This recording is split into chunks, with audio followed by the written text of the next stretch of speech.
खूब लड़ी मर्दानी वह तो झांसी वाली रानी थी। लक्ष्मी थी या दुर्गा थी, स्वयं वीरता की अवतार थी। देख मराठे पुलकित होते उसकी एक तलवार की वार से। नकली युद्ध व्यूह की रचना और खेलता खूब शिकार।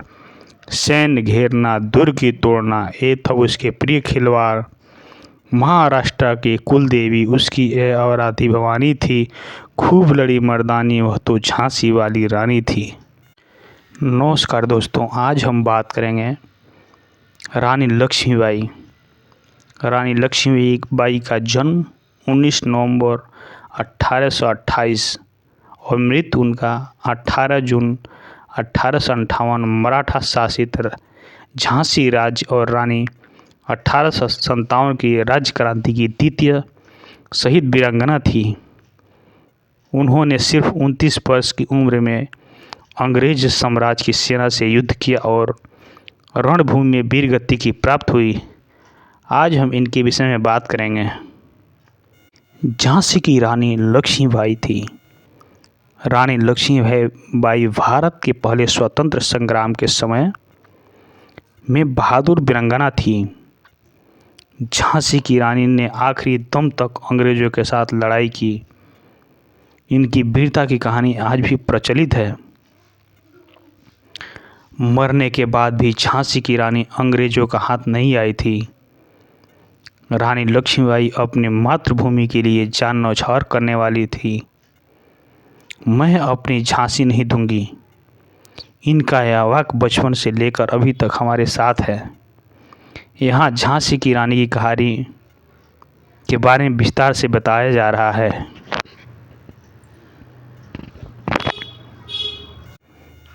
झांसी की रानी का पिता का नाम मोरोपंत तांबे और माता का नाम भागीरथी सप्रे था।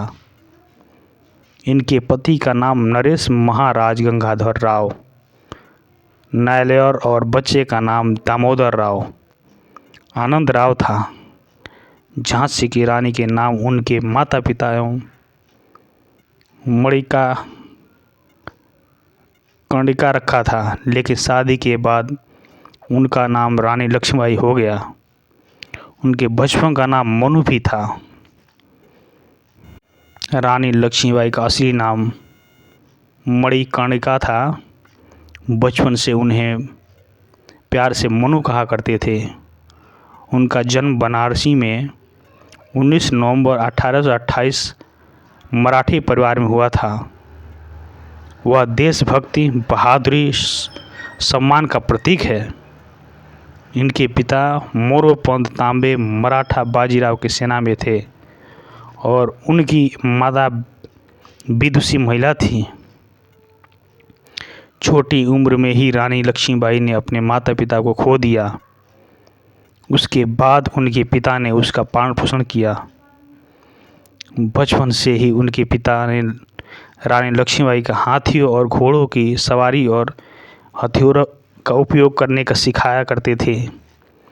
नाना साहब और तात्या टोपे के साथ रानी लक्ष्मीबाई पली बड़ी थी।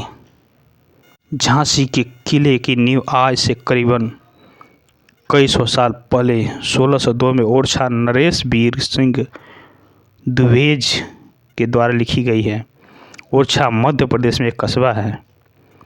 झांसी से 18 किलोमीटर दूरी पर स्थित है। बंगरा पहाड़ी पर 15 एकड़ में फैले इस विशालकाय किले को पूरी तरह से तैयार होने में 11 साल लग गए थे और यह 1613 में बनकर तैयार हुआ। किले में 22 बुर्ज और बाहर की ओर उत्तर तथा उत्तर पश्चिम दिशा में खाई हैं, जो दूर की ओर ढाल बनकर आक्रमणकारियों को रोकती है। यही कारण है कि किले की पूरी संसार में इतनी चर्चा होती है। पहले झांसी ओरछा नरेश के राज्य में आती थी, जो बाद में मराठा पेशवाओं के अधीन थी। मराठा नरेश गंगाधर राव से शादी होने के बाद मणिकर्णिका को लक्ष्मीबाई कहा गया। इसलिए उनके बलिदान के साथ उनकी छाप किले पर हर जगह मिलती है।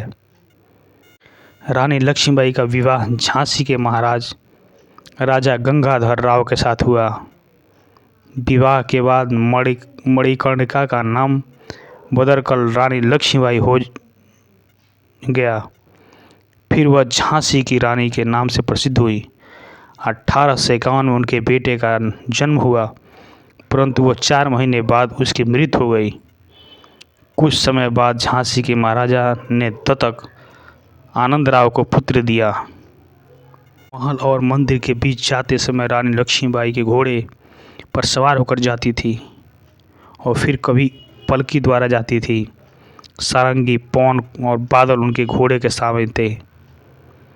1858 में इतिहासकारों के अनुसार यह माना गया कि किले की तरफ से भागते समय रानी लक्ष्मीबाई का बादल पर सवार थी। 23 मार्च 1858 को झांसी की लड़ाई शुरू हुई। अपनी सेना के साथ मिलकर झांसी को बचाने के लिए रानी लक्ष्मीबाई लड़ाई लड़ी, परंतु ब्रिटिशों लोगों ने उनकी सेना पर अधिकार कर लिया। फिर उसके बाद अपने बेटे के साथ रानी लक्ष्मीबाई कालपिछली चली गई। कालपिछली जाकर उन्होंने तात्या टोपे और दूसरे सभी विद्रोहियों के साथ मिलकर एक नई सेना बनाई।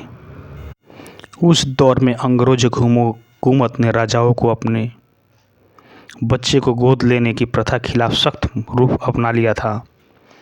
हालांकि झांसी के राजा ने ईस्ट इंडिया कंपनी के मेजर एलिस की मौजूदगी में दामोदर राव को गोद लिया था। इसके सारे कागजात गवर्नर लॉर्ड डलहौजी तक पहुंच गया था। वसीयत के मुताबिक दामोदर राव के बड़े होने के बाद वह झांसी का राजा होते। तब तक के लिए राजा को बागडोर रानी लक्ष्मीबाई के हाथों में थी, लेकिन लॉर्ड डलहौजी ने इसे मानने से इनकार कर दिया और उन्हें झांसी का कैप्टन अलेक्जेंडर स्किन के हवाले कर दिया। इससे चिंतित होकर लक्ष्मीबाई ने दिसंबर 1853 में मेजर एलिस के जरिए वरिष्ठ अंग्रेज अधिकारी जॉन मेलकॉम को चिट्ठी लिखी, लेकिन उन्होंने इसे आगे नहीं बढ़ने दिया।